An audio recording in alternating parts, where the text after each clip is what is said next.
एक बार की बात है, एक गांव में एक बुढ़िया रहती थी। उस बुढ़िया के 24 बेटे थे।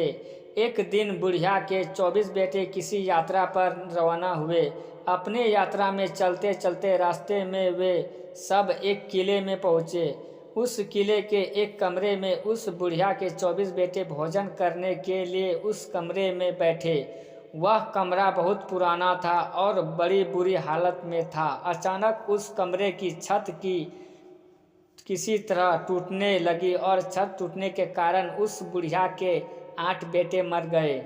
जो बचे हुए थे आगे बढ़े। रास्ते में उन्हें नदी मिली। बाकी बचे हुए बेटे जब उस नदी को पार करने लगे तो अचानक बाढ़ आ जाने के कारण उस बुढ़िया के 9 बेटे मर गए। बाकी जो बचे हुए थे आगे निकले।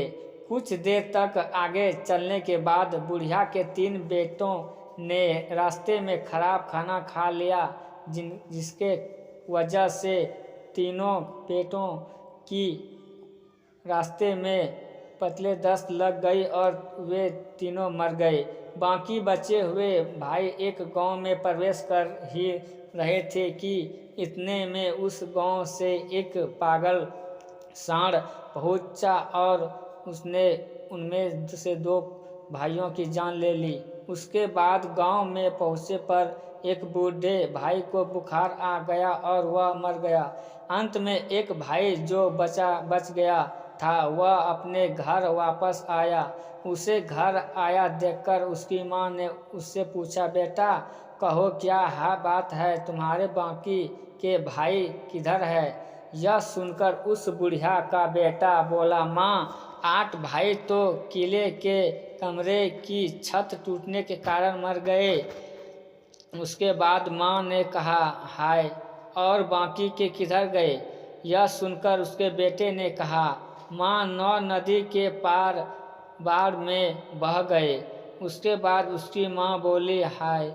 फिर बेटे ने कहा, माँ 3 के दस्त हो गए, जिसकी वजह से वह भी मर गए। फिर वापस बेटे ने कहा, 2 को पागल सांड ने कुचल दिया। यह सुनकर माँ बोली, अरे यह क्या हो गया? फिर बेटे ने कहा, एक बुखार के कारण मर गया और अब बस एक मैं ही बच कर आया हूँ। यदि आप लोगों को हमारा कहानी अच्छा लगा हो तो चैनल को सब्सक्राइब करना ना भूलें। धन्यवाद।